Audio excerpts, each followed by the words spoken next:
I want to go now to Walter Lohman. He's the Director of Asian Studies at the Heritage Foundation. Maybe he has suggestions.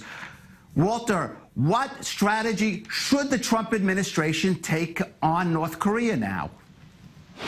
Well, I think they are looking at the whole range of options here. That's part of their policy review and why they're considering all the different things that they can do. It's thus Mike Pence's reference to everything being on the table. So we've got to look at a number of things. Probably the most plausible thing is to really press the Chinese much harder, not just in meetings and asking them to do more, trying to convince them that this is in their interest. They know what's in their interest. We have to change the calculus a little bit and make it more in their interest for them to help on North Korea, and you can do that with secondary sanctions in enforcing the UN Security Council resolutions. Walter, a year ago, President Trump, as a campaigner, was focusing on the cost of U.S. security commitments to Japan.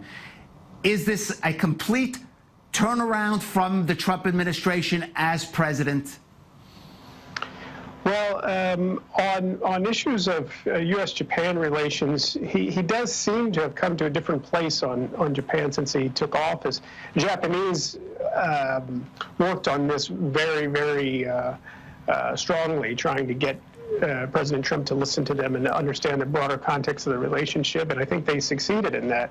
I think there still will be some discussion over our arrangements there for basing.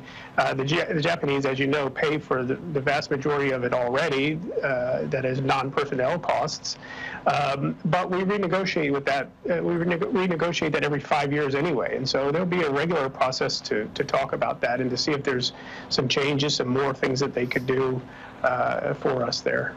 Walter, speak softly but carry a big stick. That's what Theodore Roosevelt said. Should the Trump administration speak a little more softly on North Korea, briefly?